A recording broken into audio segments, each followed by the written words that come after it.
하나님께서 우리에게 주시는 말씀은 말라기 4장 1절에서 6절까지의 말씀입니다. 제가 보는 성경으로 구약 1331쪽입니다.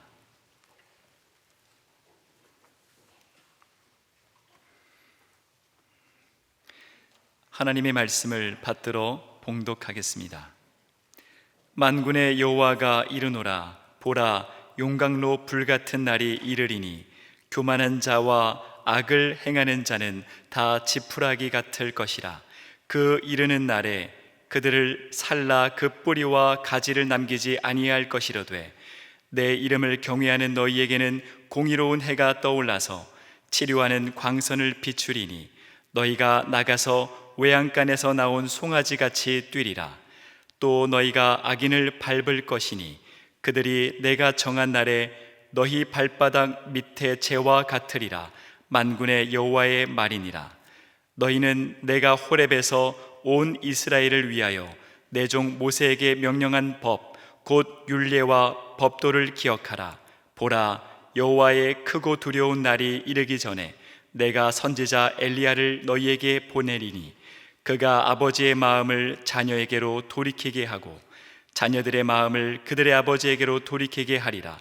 돌이키지 아니하면 두렵건대 내가 와서 저주로 그 땅을 칠까 하노라 하시니라. 아멘. 그동안 오늘까지 9주에 걸쳐 설교하는 말라기서는 구약 성경의 제일 마지막 성경이며 또 구약 성경과 신약 성경을 연결하는 다리 역할을 하는 성경입니다. 예수 그리스도의 탄생과 구원의 역사가 시작되기 전 마지막 선지자의 예언 말씀입니다. 그러므로 오늘 본문 말씀은 구약 성경에 기록되어 있는 제일 마지막 장, 성경의 제일 마지막 장입니다. 이스라엘은 점점 더 영적으로 암흑기로 들어갔습니다. 예수님께서 이 세상에 오시기 전 400년 동안 이스라엘은 예언이 그치고 그리고 소망 없는 삶을 살았습니다. 오늘 본문 말씀에서 하나님은 예언하는 말라기에게와 그리고 예언을 듣는 하나님의 백성들에게 소망과 위로를 주시는 말씀을 주셨습니다. 심판과 구원의 말씀으로 소망과 위로의 말씀을 주셨습니다. 본문 1절입니다. 만군의 여호와가 이르노라. 보라, 용광로 불같은 날이 이르리니 교만한 자와 악을 행하는 자는 다 지푸라기 같을 것이라. 그 이르는 날에 그들을 살라 그 뿌리와 가지를 남기지 아니할 것이로되. 먼저 하나님의 심판의 날이 이를 것을 말씀하십니다. 악인들이 오히려 잘 사는 것 같고, 그래서 하나님, 공의의 하나님은 안 계시고 계신다고 할지라도 불공평한 하나님이라고 말을 하는 이스라엘 백성들에게 하나님의 심판이 반드시 있다, 그렇게 말씀하십니다. 이미 지난주에 설교한 대로 그날에 여호와 앞에 놓여있는 기념책에 이름이 기록된 사람은 모두 다 여호와의 구원을 누리게 될 것입니다. 하나님을 경외하며 하나님의 이름을 존중히 여기는 사람, 그들이 구원을 얻게 됩니다. 그러나 그 책에 이름이 기록되지 않은 악인들은 모두 멸망에 이르게 될 것입니다.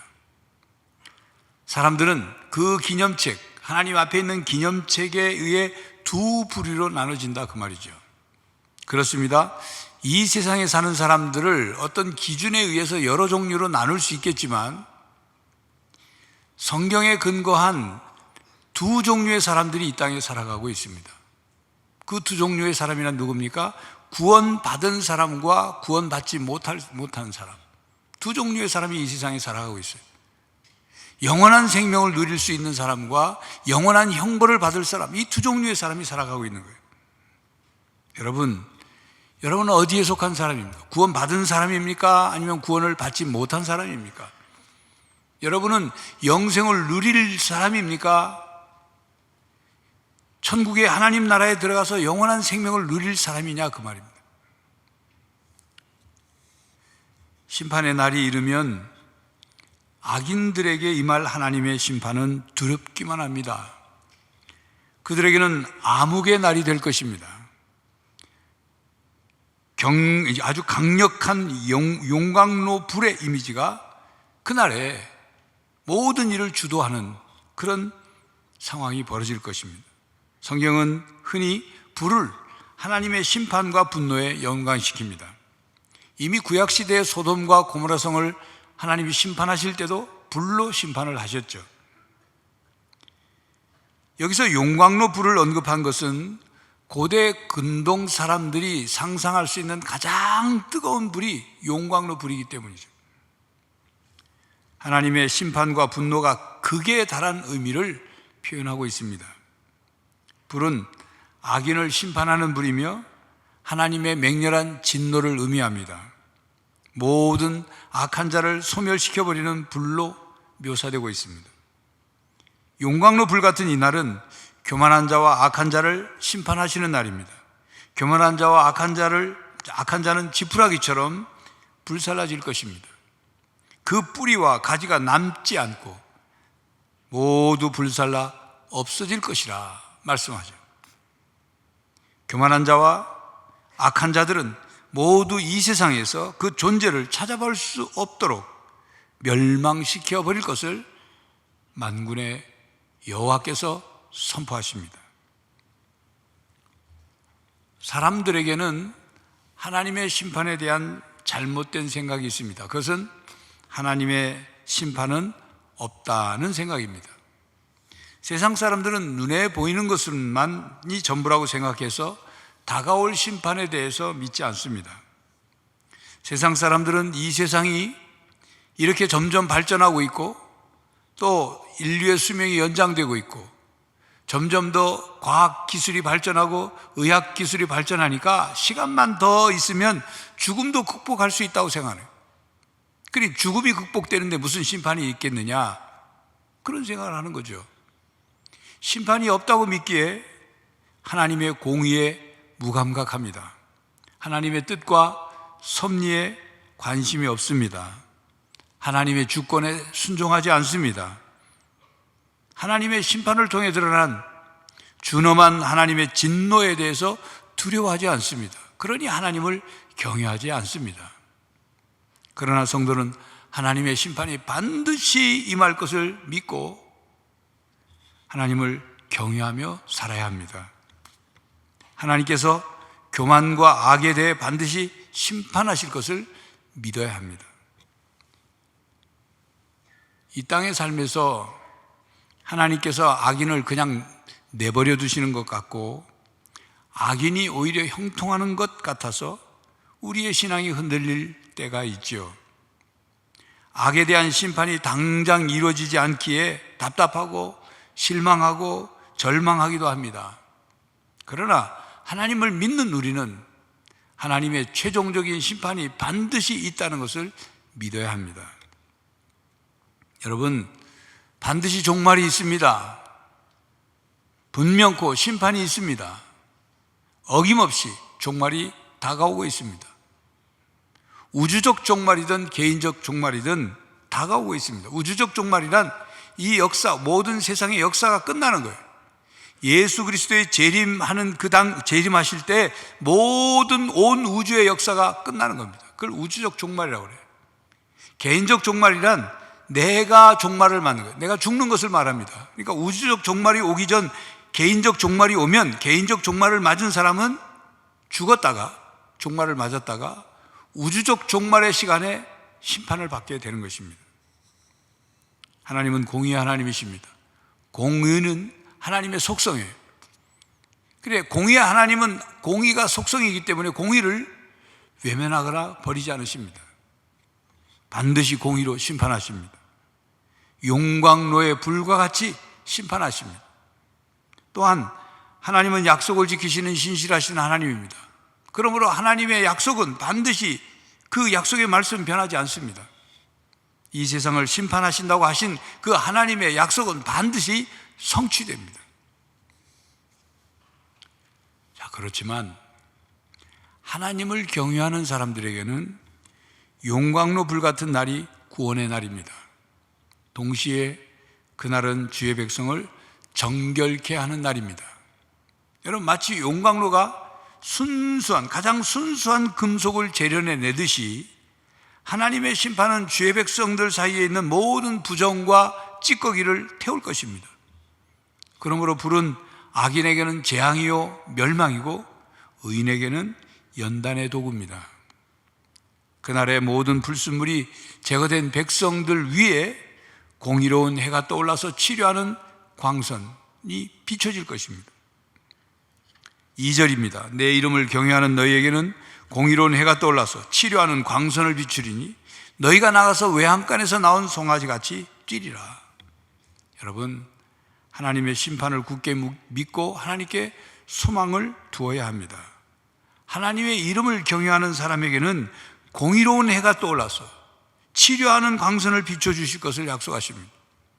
공의로운 해는 상처를 회복시키며 불의를 소멸하는 빛입니다. 공의로운 해는 바로 예수님입니다.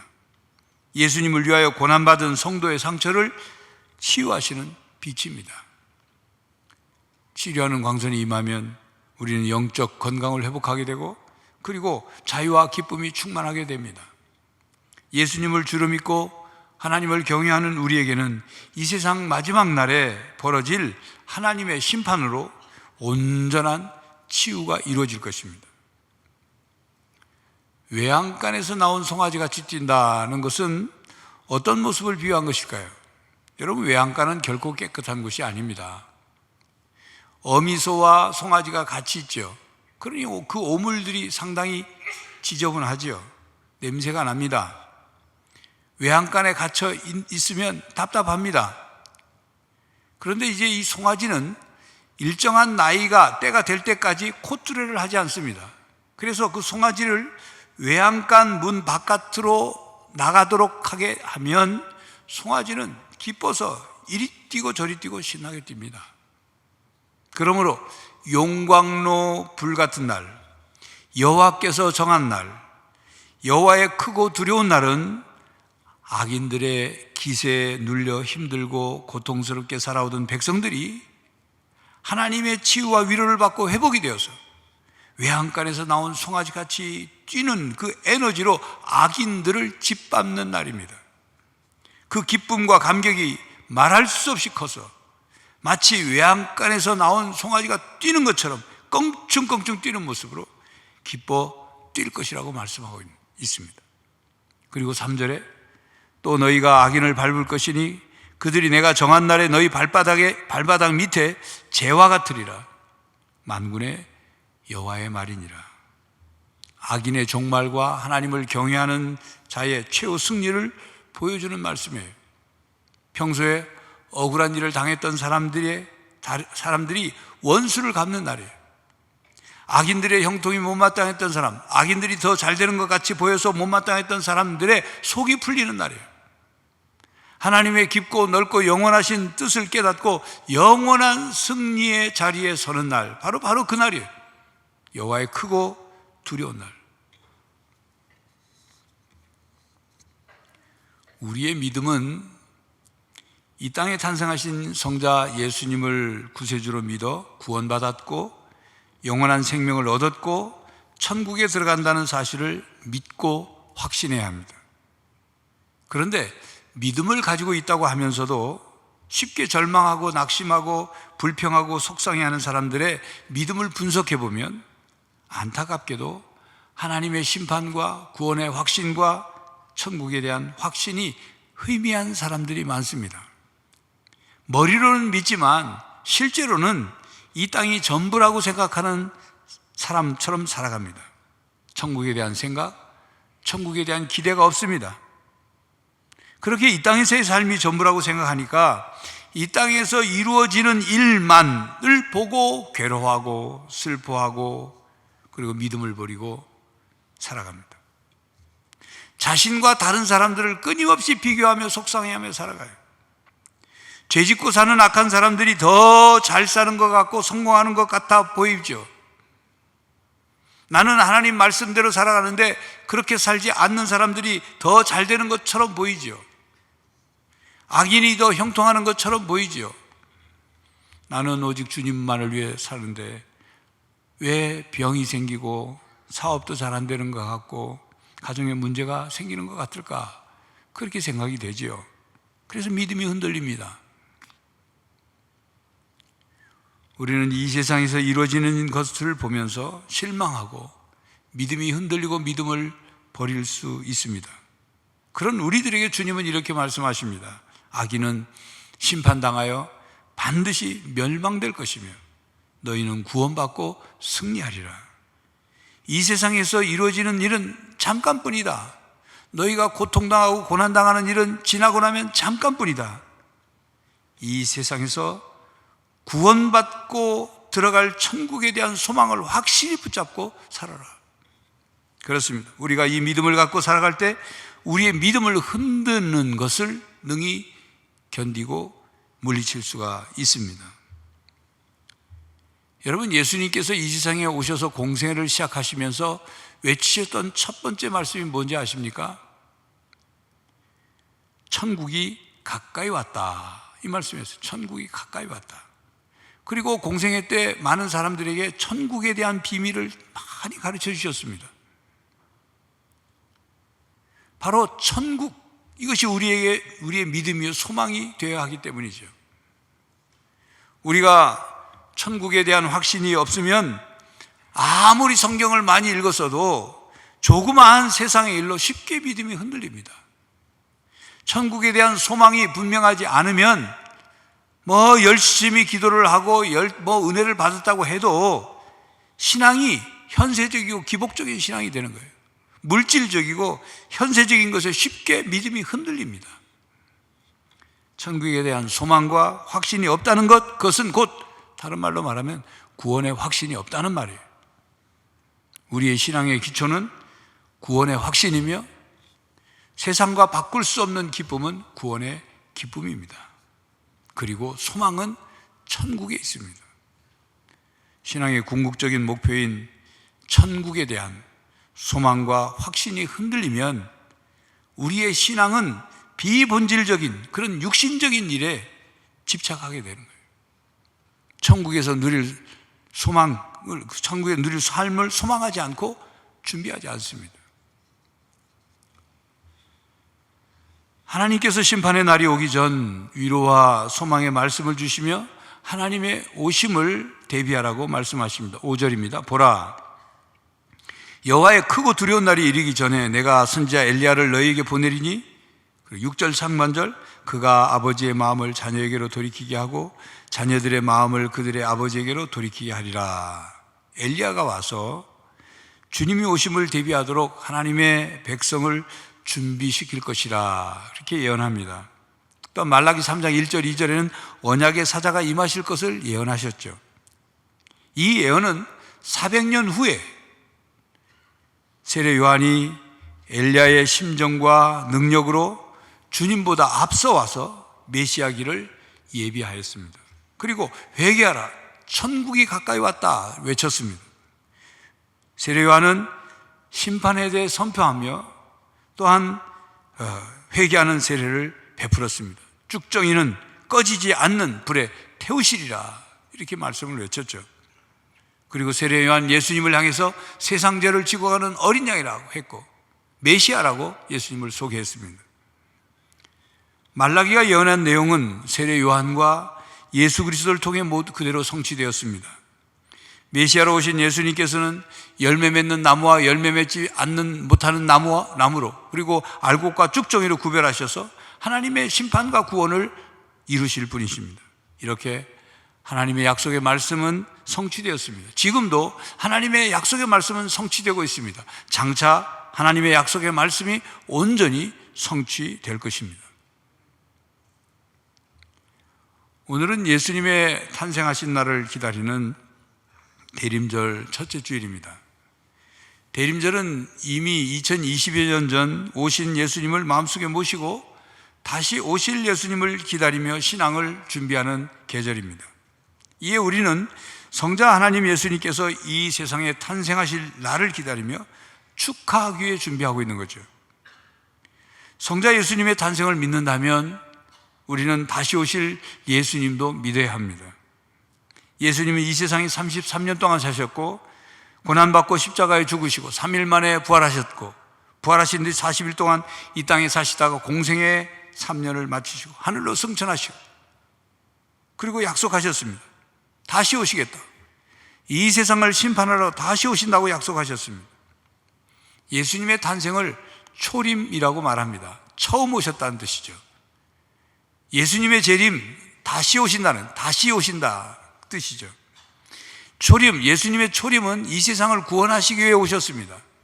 오셔서 죄로 말미암아 죽음의 권세 아래에 있는 우리들을 대신해서 십자가에서 우리의 죄값을 치르시고 대속의 죽음을 죽으셨습니다. 그래서 우리를 죽음의 권세에서 우리를 빼내시고 그 죽음의 권세를 이기시고 부활하셨어요. 하늘로 승천하셔서 지금 하나님 보좌 우편에 앉아 계십니다. 예수님의 재림은 다시 오시는 것인데 무엇하러 오시느냐 하면 심판하러 오시는 거예요. 물론 하나님의 나라가 완성되고 하나님 나라 백성들 하나님 나라로 인도하시기 위해 오시죠.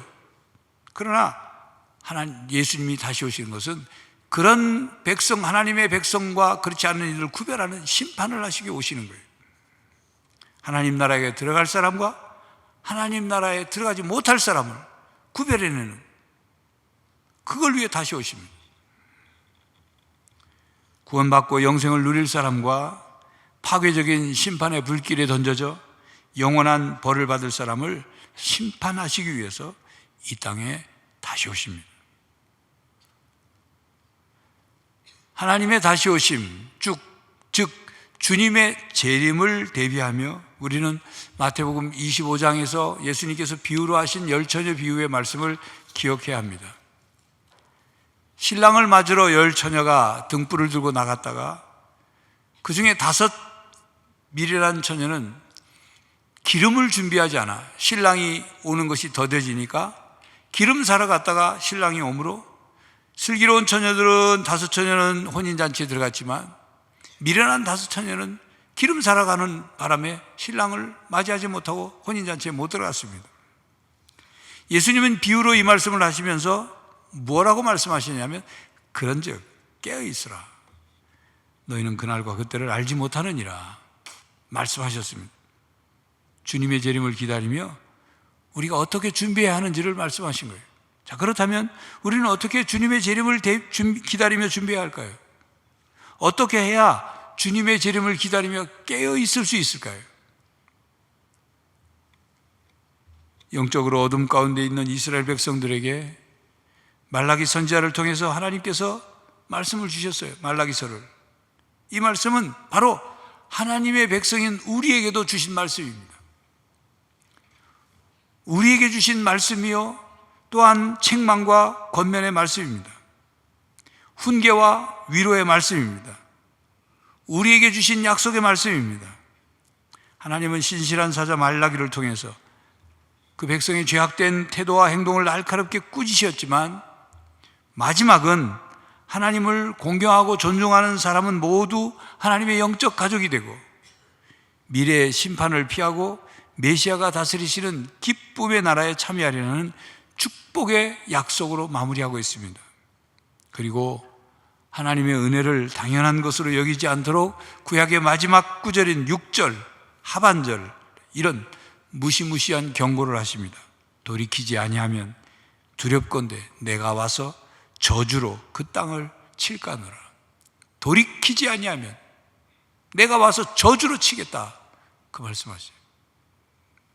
성도 여러분, 예수님을 왜 기다립니까?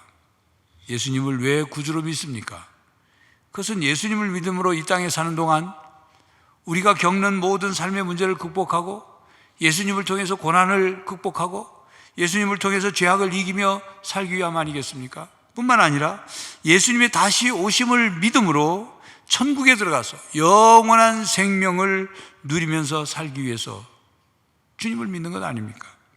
그러므로 예수님께서 이 세상에 오신 것처럼 반드시 다시 오실 것을 믿으시기 바랍니다. 만약 우리의 신앙이 예수님의 탄생을 축하하는 정도로 멈춰진 신앙이라면 이건 온전한 신앙이 아닌 거예요. 다시 오실 예수님을 기다리며 성탄절을 맞으시기 바랍니다. 악인의 형통을 부러워하지 말고 세상의 헛된 것을 추구하지 말고 환경과 현세적인 것에 흔들리지 말고 반드시 하나님의 심판이 있음을 믿고 오직 다시 오실 예수님께 소망을 두시기를 바랍니다. 예수님께서 우리들에게 바로 이 믿음과 이 소망을 주시기에 오셨습니다. 우리는 주님의 탄생을 기다리며 이 신앙을 회복해야 합니다. 신앙의 본질을 회복하십시오. 신앙의 기본으로 돌아가십시오. 영적 습관을 바르게 가지십시오. 하나님이 어떤 분이신지를 바로 알고 온전히 믿으십시오. 항상 하나님의 사랑을 깨닫고 누리십시오. 그리고 예배 드릴 때 영과 진리로 예배하십시오. 준비 없이 성의 없이 드리는 예배 습관이 아니라 바른 영적 예배 습관을 가지십시오. 하나님의 사랑과 구원의 은혜와 이 땅에 우리가 사는 동안 주신 이 세상에 대한 감사하는 마음을 담은 바른 영적 헌금 습관을 가지십시오. 그리고 바른 영적 언어 습관을 가지십시오. 언제나 하나님의 백성임을 잊지 마십시오. 우리는 하나님의 언약 백성입니다. 하나님의 언약의 성취를 누릴 하나님의 자녀들입니다. 성도 여러분, 예수님께서 다시 오셔서 심판하시는 그날은 주님을 따르는 모든 성도들에게 영광스러운 날이 될 것입니다. 주님을 경외하는 우리가 주님과 함께 영원한 하나님 나라를 상속받으며 함께 통치할 것입니다. 그러므로 하나님의 심판과 구원의 확신과 영생의 확신과 천국에 대한 소망을 가지고 대림절을 잘 지키고 하나님의 다시 오심을 대비하며 살아가는 성도가 되시기를 간절히 바랍니다. 기도하겠습니다. 하나님, 답답하고 혼돈 속에 있고 악인이 득세하는 것 같고 소망 없는 것 같은 이 땅의 삶에서 하나님을 바라보고 주님께 소망을 두고 천국에 소망을 두고 살아가게 하여 주시옵소서. 믿음이 흔들리고 우리의 삶이 흔들릴 때 그때도 주님을 향한 소망, 천국에 대한 소망을 굳게 붙잡고 우리가 하나님의 언약 백성임을 믿고 그 약속이 반드시 이루어짐을 믿고 살아가게 하여 주시옵소서. 예수 그리스도의 이름으로 기도하옵나이다. 아멘. 사랑하는 성도 여러분, 대림절 첫째 주일입니다. 이 세상의 사람이 되어 오신 예수님은 이 세상을 심판하시러 다시 오십니다. 반드시 심판이 있습니다. 하나님의 오심을 준비하십시오. 천국의 소망을 굳게 붙잡고 하나님의 백성답게 살아가는 성도들이 되시기를 간절히 바랍니다. 지금은 우리 주 예수 그리스도의 은혜와 하나님 아버지의 사랑과 성령 하나님의 교통하심이 주님이 다시 오셔서 심판하실 것을 믿고 천국의 소망을 두며 하나님 백성답게 살아가기로 다짐하는 모든 성도들과 가정과 삶의 현장 위에 이제로부터 영원히 함께 하시기를 간절히 축원하옵나이다. 아멘.